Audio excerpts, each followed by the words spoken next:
Hello and welcome to another episode of The Divorce Couch. My name is Salma and I'm a divorce coach based in London, UK. And hi, my name is Claire and I'm a divorce coach based in Coleraine, Northern Ireland. Hi, this is Simone and I'm the divorce coach based in Germany. And as you can see, we have a guest with us today. This is Sally O'Hist, founder of Balanced Health. And Sally is an online coach for women and a clinical exercise specialist.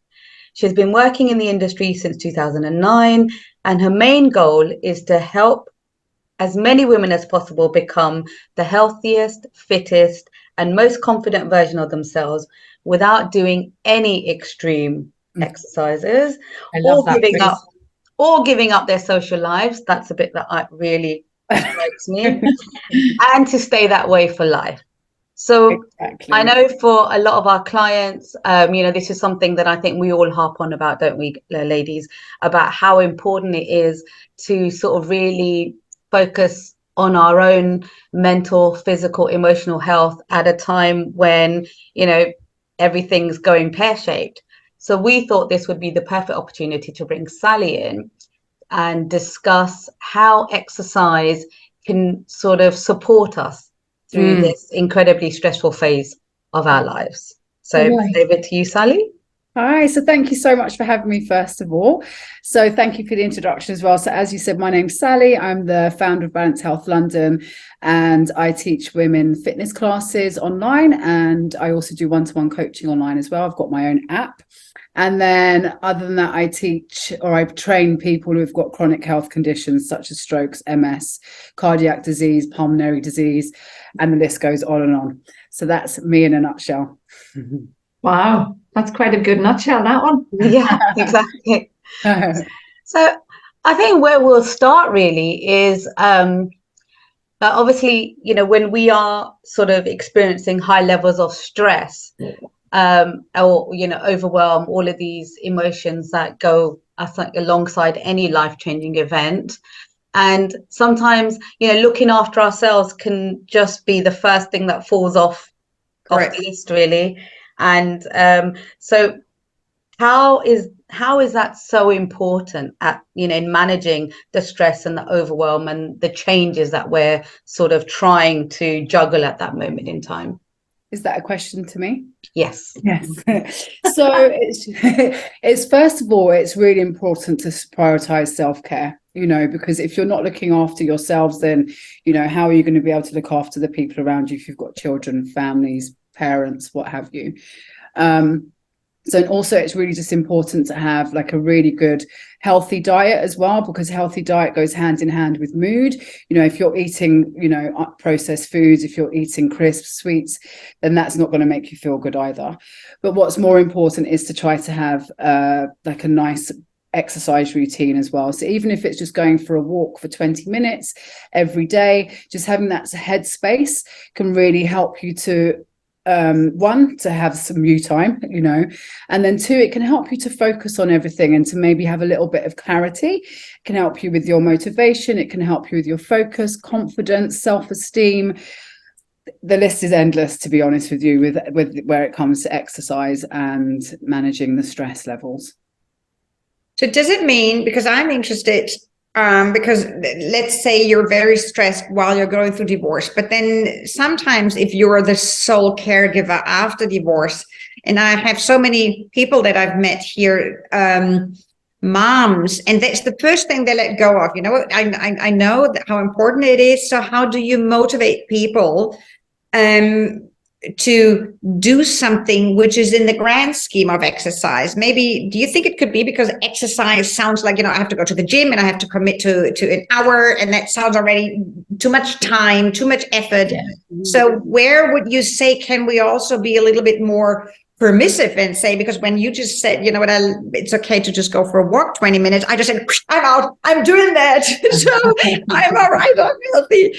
But what is that? Where do you think people struggle to get into the health, fitness regime? And where do you think fitness starts, that they can then pat themselves on the back and say, yeah, but I am doing something? So I think making a plan, first of all, is to maybe what I teach a lot of my clients is we'll always have like a goal setting call. So we'll look at maybe the week ahead. So, you can have everything in bite-sized chunks so it doesn't seem to be too overwhelming. So let's say, for example, if you take the kids to school and you might have a spare 10 minutes, you can just march on the spot, you can clean your house, you can do some gardening. All of this is a bit of physical activity. It's also a bit of you time as well. Sorry about the cleaning the house bit, maybe not everybody wants to do that, but it's energy. Got to be done at some point. Yeah, but when people think of exercise, they don't necessarily think, because when you said gardening, I thought, I love gardening. I wouldn't have necessarily, I would do that anyway, but I would beat myself over the back of the head because I thought I haven't gone for a walk at a fast pace, so putting that into that is exercise. It's not exercise. No, but it's still activity. Moving. Yeah, it's movement, it's still moving. And maybe if you would normally drive the children to school, maybe if it's close enough, obviously, you could walk, or maybe once you drop them off to school, you can go for a 15-minute walk if we're blessed with the weather. We haven't been recently, have we? But I think making a plan and just looking for times of the day where you have space and then trying to fit something around that time. And again, as I said, it doesn't have to be, you don't have to go to the gym. You can do things at home. You can do 15 minutes, 10 minutes, just anything is going to help to get those endorphins flowing, the serotonin, boosting your mood, boosting your confidence. Is it important to have variations? So if you're saying, we have bite-sized islands where we do a little bit of exercises, would it be important if we already do that to then say, okay, well, this is a little bit more for, I don't know, arms, let's say, or this is for, I don't know, legs, I don't know. But is that important to, once you got going, that you say, okay, well, maybe you can now or have different focuses? Is that important? For sure. I completely get what you're saying. So for me, I always believe that we should have a well-rounded program of exercise, especially if you've already established an exercise routine, as you've just said there.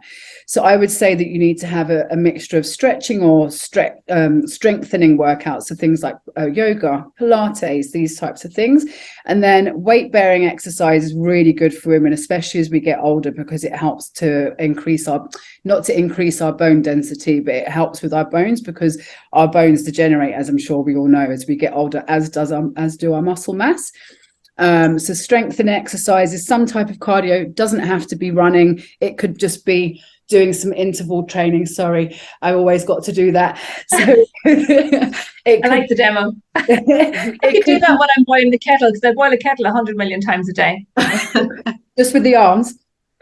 So you could do like some small bits of interval training. You could do like you said, you could do marching on the spot. You could go as fast as you can for 30 seconds and then slow down, so that's going to be a bit more cardiovascular. Or you can do body weight exercises. So I say to my mum, who's obviously probably a lot older than your clients, I always say to her, if there's a break, get up, walk around the house, do some squats, do some lunges. You can do press ups against the wall, things like that. So having a well-rounded program is good for health, definitely.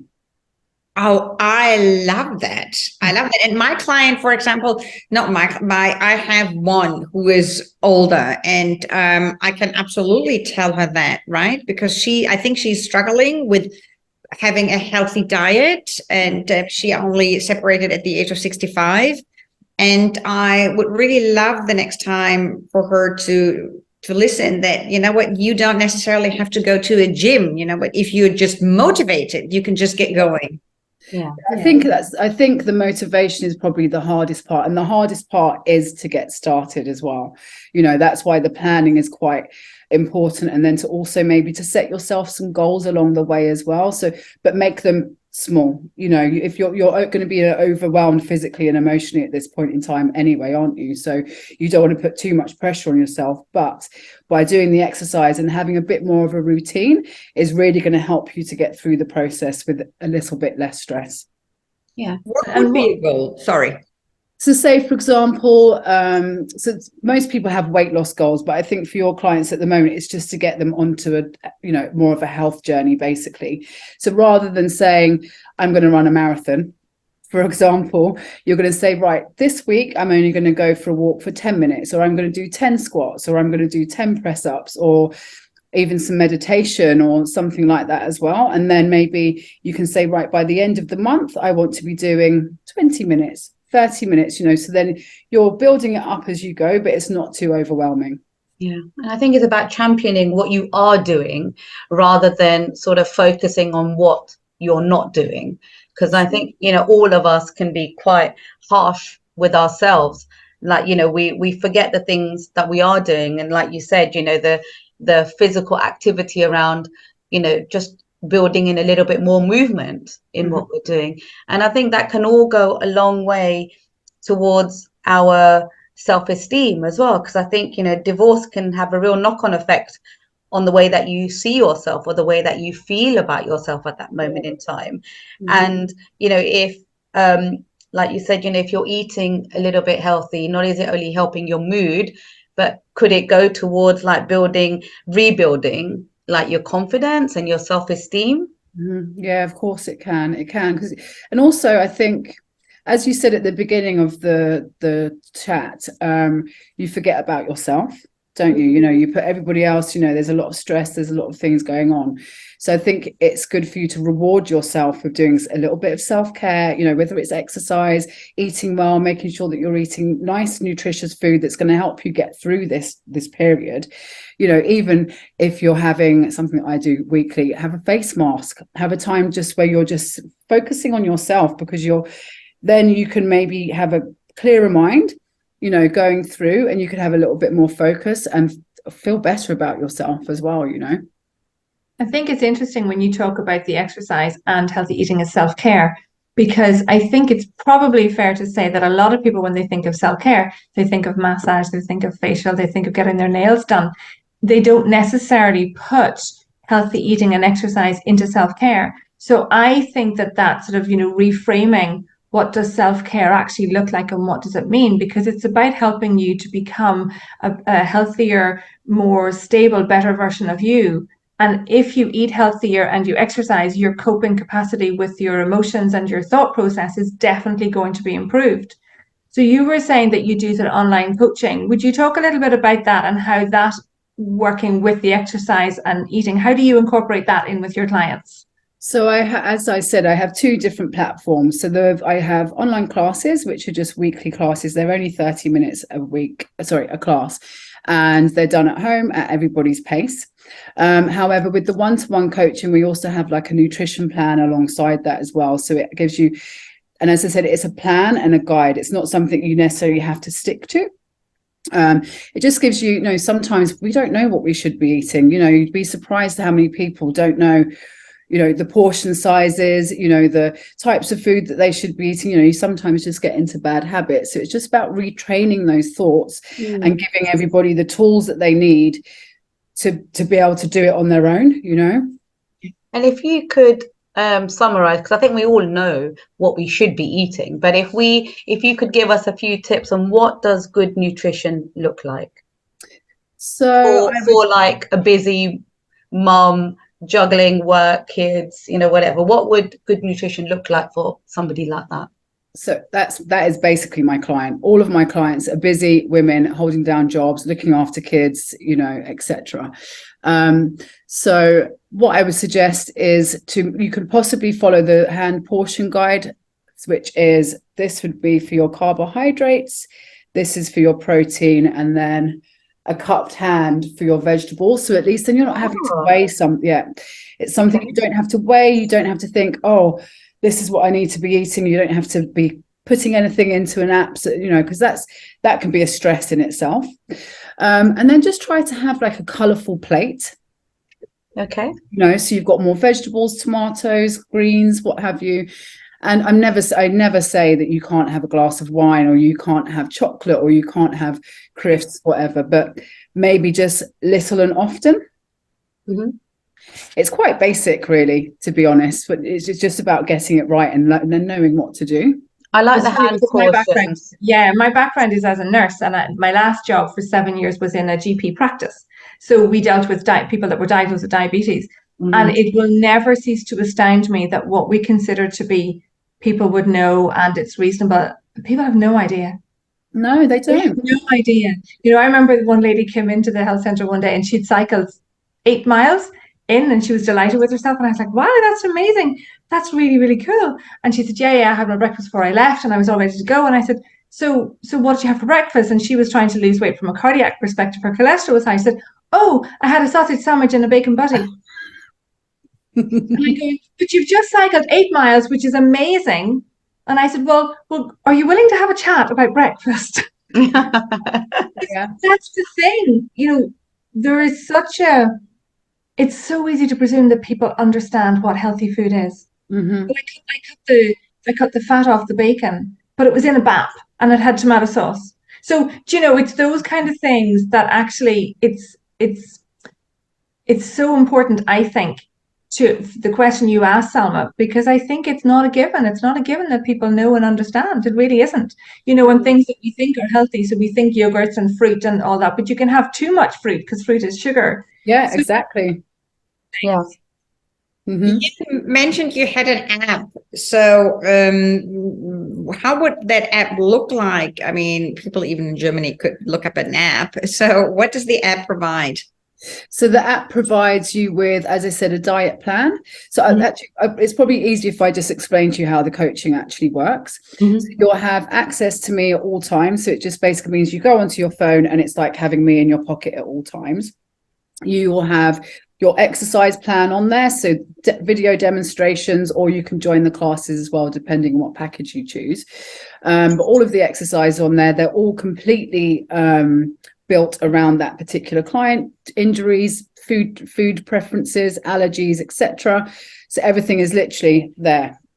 You know, you tick things off. So that we also do a bit of habits as well. So we try to incorporate some good sleep routines and eating protein, drinking water, walking. So there's a lot more to health and well-being or health and fitness coaching than there is just the exercise. There's a lot more that goes behind it. Maybe a bit more psychology. Maybe you guys can give me some tips actually.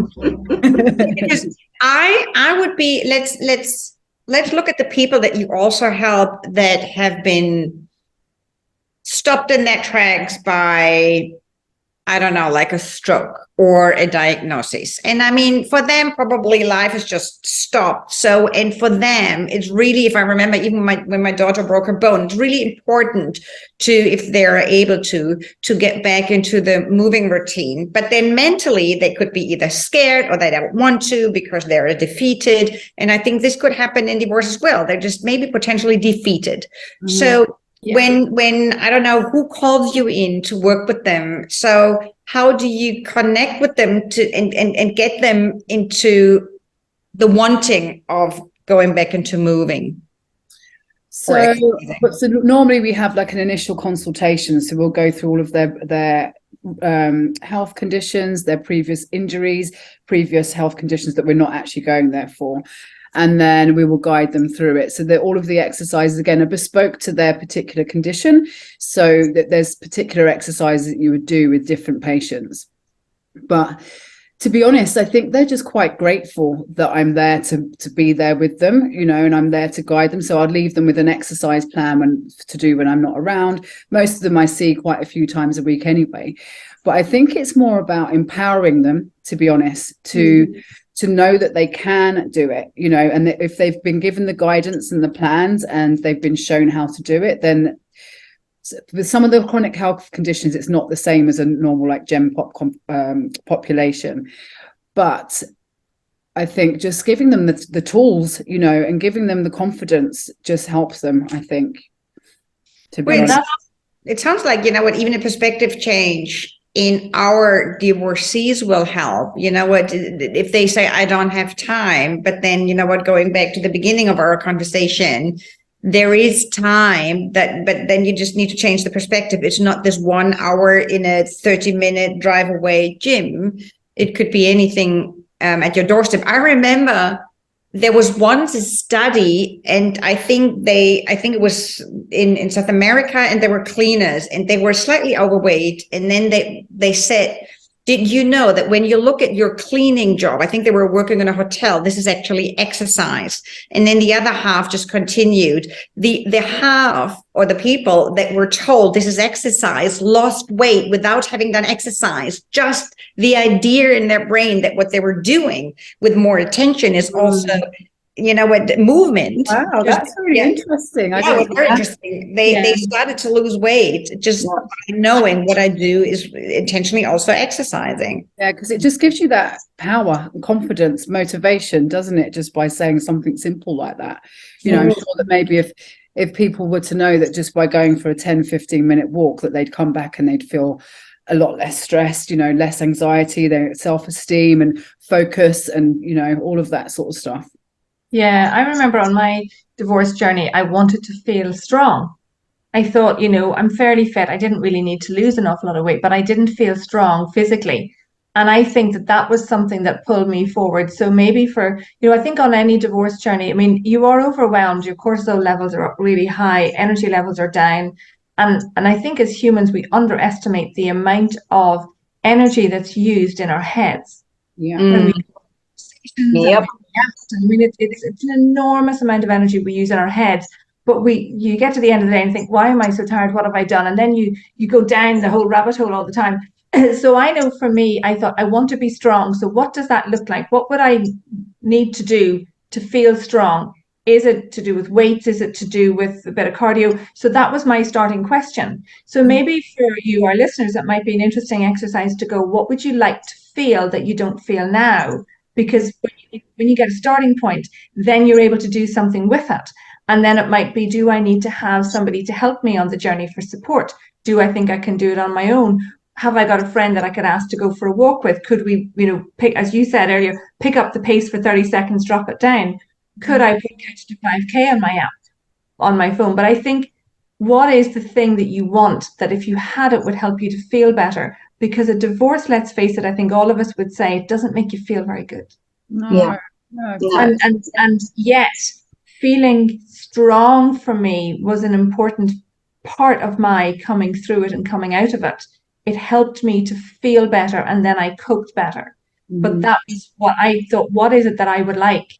And so I think that's a good question for people to ask themselves. And then at least if they'd asked that and they contacted someone like you or contacted you, Sally, you have a starting point then. Yeah. But I'm sure that a lot of the ladies probably may not even be at that point yet. I wouldn't have thought, you know, they're probably not even thinking how are they going to get through it. They're just muddling through, I guess, wouldn't they? You know, because they don't know what to do. You know, everything's going, as you said, the levels of cortisol are really high, stress levels, etc. You know, but also another thing that the exercise can do as well is it can help to reduce those levels as well. Yeah. Obviously, and that's the benefit. I think that if we talk about that for a minute. How does that benefit us? So what are the benefits of doing actual exercise on our physical bodies, on our emotions, our mental capacity? So, well, as I said, you know, it's the same as I've said all along. It increases your confidence, increases your self-esteem, because we're eliciting different hormones. So like we've got serotonin. You're going to sleep better because you're exercising. You'll have a bit more mental clarity. I say to all of my ladies, and a lot of them come to me mainly because they want to lose weight. But exercise is far more to me than losing weight. For me, it's more the mental side. You know, what it does for you mentally is far outweighs, you know, any weight loss, in my opinion. You know, to be able to, you know, feel that you can get up, you know, by doing, say, that 10-minute walk that I keep going on about, and then being able to think, right, I can actually do this now, you know, because you've done that little bit, your hormones are going, woo, you know, so you can come back and be like, yes, I feel a bit more empowered, you know. And what would you say to maybe some of our clients that are listening to this video today, who are just sitting there going, I'm just exhausted. Like the idea of getting up and doing anything physical is, I just don't have the energy. Like, what would you say to like clients that are in that place? Because I certainly come across a lot of clients that just feel as if, oh, they just couldn't put like one foot. And I remember feeling like that. I remember leaving the house in the morning, and literally the bus stop used to be probably about a 2-minute walk, and literally feeling as if that walk was a mile long, just putting one foot in front of the other. And that absolutely was a time when I was not doing any self-care. Yeah. So obviously a divorce is going to be emotionally and physically draining. Obviously, that goes hand in hand. But again, going back to priority self-care, give yourself time, be kind to yourself, love yourself, because you need it, and then hopefully that's going to help you to get onto a different journey. But then also try to remember to stay as active as possible, because as crazy as it sounds, being active actually gives you energy. Like, I'll give you a prime example. On a Thursday, I'm always super busy, and I'll get home and I teach cardiac rehab in the evening. So we're on the same kind of lines there, Claire. I do cardiac rehab as well. And to be honest, I am so tired. I am the most tired I am on a Thursday, but I teach that class, and at the end of it, I feel like, I don't know, like I've just woken up and I've had the best sleep ever. It's just it's like almost not a sugar rush, but it's that kind of, it's like a dopamine hit type thing. Yeah, definitely. And again, that goes back to those hormone levels, that serotonin, that's feel good stuff. And then hopefully if you're doing something for yourself, whether it's exercise, whether it's eating well, whether it's that face mask, having a nice long bath, all of these things are, going to help you to not feel exhausted, and to give you that little bit of energy and to make you feel good that you're doing something for yourself. Because as I said at the beginning, if you're not doing something for yourself and you're not feeling good, then how can you stabilize everything around you? You need to be healthy and well for your families and for your children, It can become quite a vicious cycle of, reaching for the unhealthy snacks when you're feeling a bit lonely in the evening, or trying to get through the afternoon because you're tired and you're looking for that sugar rush, and you might grab a bar of chocolate, but actually then it starts snowballing into sort of a downward decline where you're constantly reaching out for those snacks to prop you up during the day. And the emotions in the eat, because that's one thing that I definitely found in the immediate aftermath after my divorce. I'd be busy during the day because I'd have work and I'd be putting the kids to bed, and then I'd finally sit down about 9 o'clock in the evening on the sofa by myself in the silence, and suddenly I'd be like, oh, like right now, that's when I need the big bag of crisps and the bar of chocolate and, the can of fizzy to sort of combat the emotions that I was feeling at that moment in time. But actually, it's now, from what I know, with all the work that we've done, is actually that sugar hit and all of that was actually probably fueling my emotions. That's what I was just about to say. So with my experience in, the health and fitness industry, so unfortunately what happens when we're tired is we need that carbohydrate fix. So if we haven't slept, we're stressed, as you said, Claire, we've got that high cortisol level. Okay, so that doesn't help us with fat, that doesn't help us with energy. So then we reach out for that bag of crisps or that chocolate bar or that thing. So that takes, if you imagine you're down here because you have no energy, so then you have the crisps or the carbohydrate, whatever it is, you have alcohol, whatever, and so that's going to take you up here. Pretty soon you're going to come back down. So then what do you need then because your body's tired and you're still within that state, you've been at that state, your blood sugar levels have got dipped again, then what do? You go for the biscuits again, you go for this, or you go for the unhealthy foods, McDonald's, burgers, and then again you're up here, so you're feeling that high, but again you're going to keep, it's just like a roller coaster ride, unfortunately. Now, I'm not advocating that you should never have any treats, obviously not, but unfortunately at that time that's not what you need nutrition, and maybe even for some of your ladies having like a vitamin or some kind of supplements may also help them to get through it, because maybe that because of the cortisol levels, their energy levels are down, so maybe some B12 or something to help them to get those energy levels back up as well. Vitamin D as well is really, really important for energy as well, ladies. What I'm just hearing, and I wonder,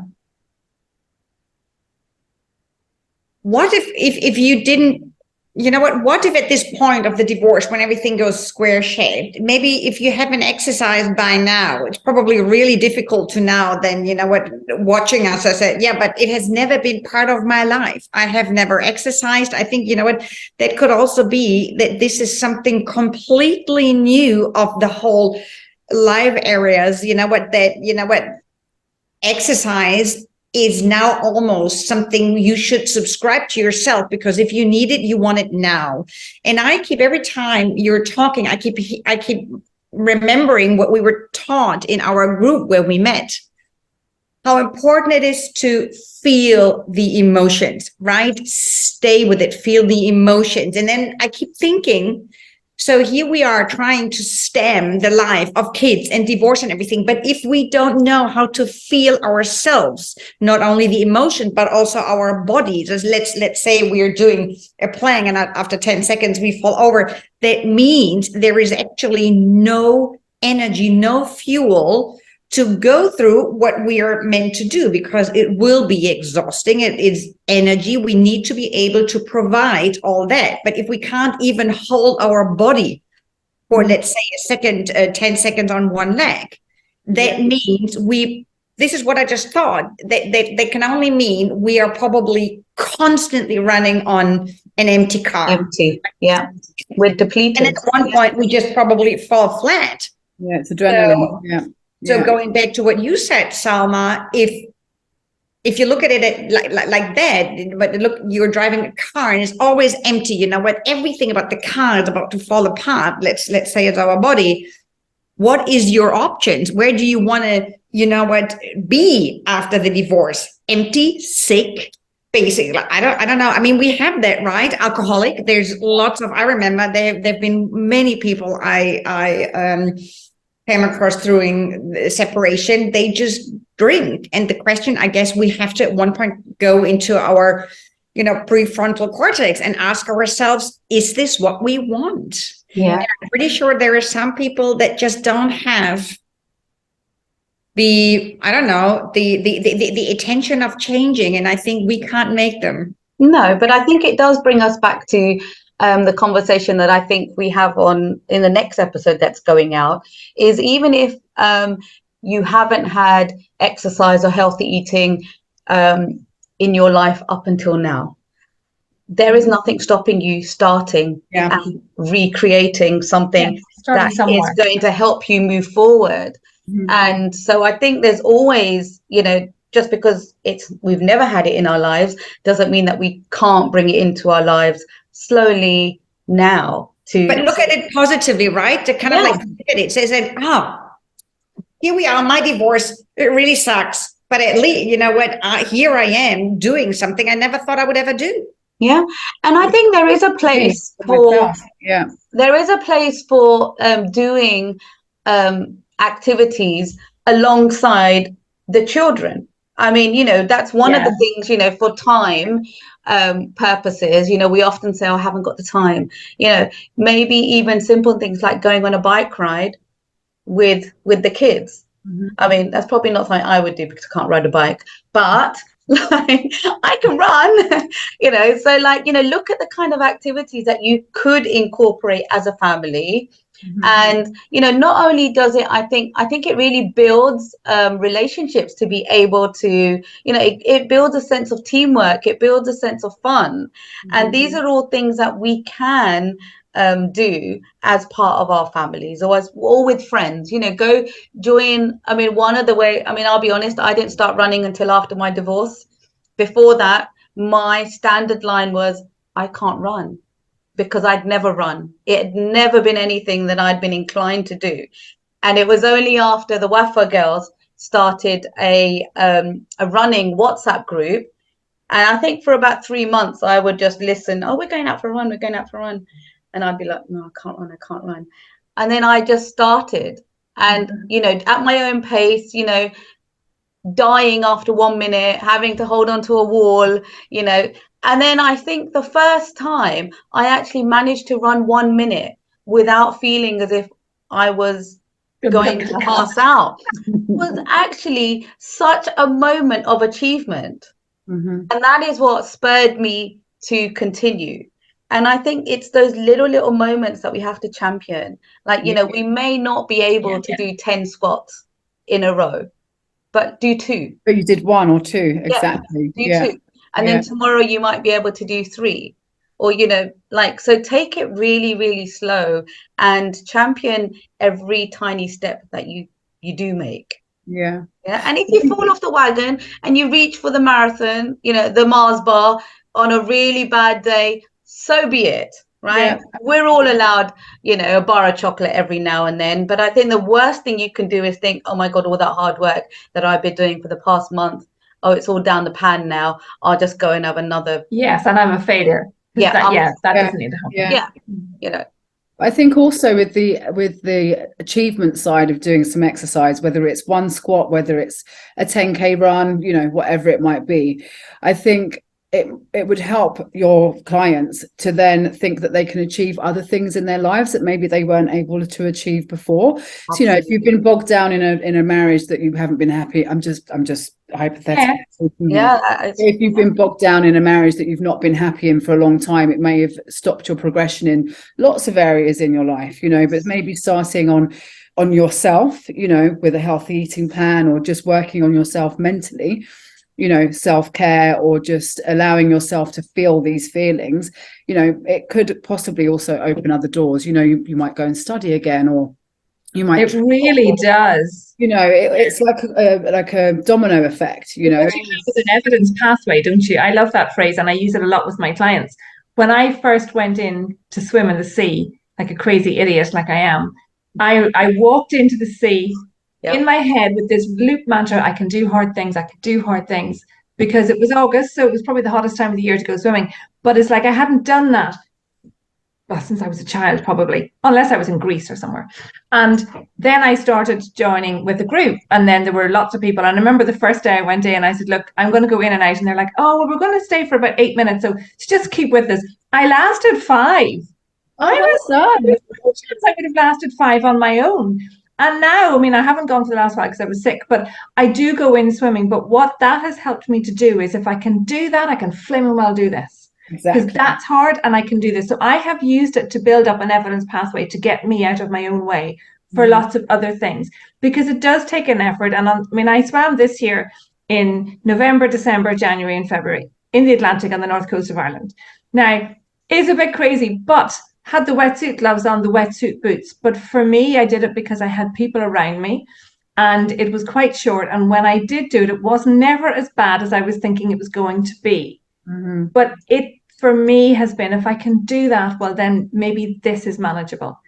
So that sense of you can build on the confidence and bring it into lots of other areas and things. So with my business, I think if I can do that swimming in December, well, then I can do this in the business. So it definitely has pulled me forward. Sorry. No, here's something, you know what just dawned on me? I think, you know what, I'm reading this amazing book. It's Dr. Perry and Oprah Winfrey. And it's, I think the German title translates into why are you doing this? They reverse it to what happened to you, what's your pain? So imagine this, you're going through divorce. Divorce is about having a stance because you're now splitting up a unit. So you need to know what you want. For knowing what I want, I have to know who I am. So if I've never given me any me time, any physical activities, if I don't know what it feels like to go into a massage, because I've always stopped myself to do something which is about me, how do I possibly go into a divorce, going to the negotiation table and say, you know what, I want this? So I think I love this question at this point, you know what happened to you that what we know is so essential to be healthy, diet and exercise? Isn't this also now the point where you can use it as a growth step? Say, what happened to me that I have never done any fitness? What happened in my childhood that I didn't think good question is important to me? And if I don't know how to be healthy, how do I know what I want if I go into divorce? and go into the negotiation table? I think this is such a beautiful question to ask it yourself now. What happened to me that I don't think it is important? Yeah. Yeah, No, exactly. it's About easy. your why. Yeah. It's easy as a woman to always put yourself last if you're, you know, you're running a family, you're running a house, and etc. And that's a really good question for women to be asking themselves, I think, is why are they not putting themselves first? You know, why are they not seeing themselves just as important as the rest of the family, you know? Yeah. Yeah, because it's what we do with our families, right? We try to make sure that they're eating healthy. We try to make sure they're having an all-rounded diet, while, you know, we're running around the kitchen stuffing our faces with a chocolate croissant. Like, you know. or the mini sausages that you cooked for the kids and you're taking 2 on the go. Yeah, and I think it's almost like the mindlessness, unintentional habits. I remember somebody saying once, and it was one of those, of course that's obvious, but I didn't think of it. And they were like, a treat that you have on a regular basis is actually a habit. And I remember thinking, flip me, for the maybe 1 square of chocolate, or my default is, you know, the Lindt chocolate balls. You know, those, that's my default. So every so often I would buy a box of them, and I had one, you know, and it was somebody during that time that I was doing that, they were like, it's just a habit. And it stopped me in my tracks. And I thought, oh, well, I can't argue with that.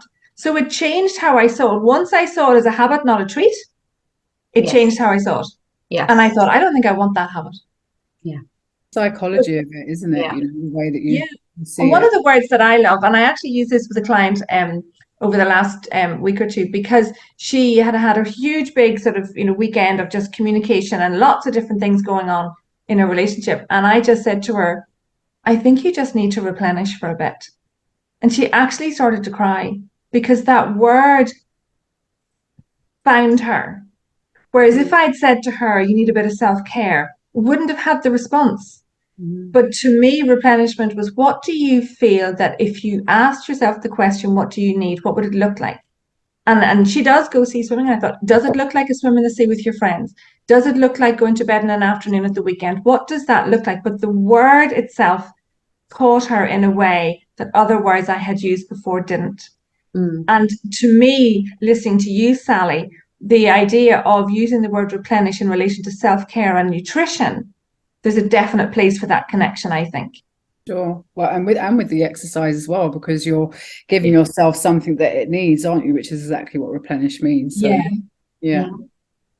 Well, I think that's been a fascinating conversation today. Thank you so much, Sally, for your time and your words of wisdom and all of the advice that you've given. You know, it's definitely, you know, I think a real large part of our work, and very possibly yours as well, is about looking at the whole picture, you know, without just focusing on improving one area. You know, your physical, mental, emotional health all goes hand in hand.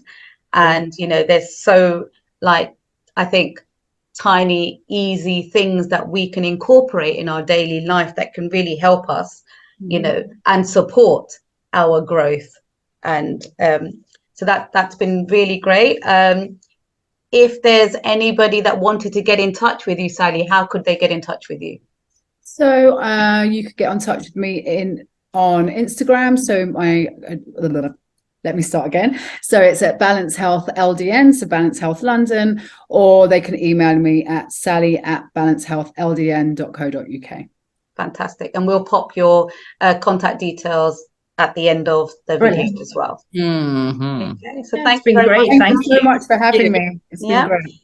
Please like and subscribe, and we'll see you at the next video. Thank you very much. Bye bye. Thank you. Bye. Thank you. Thank you, guys. Thanks very much.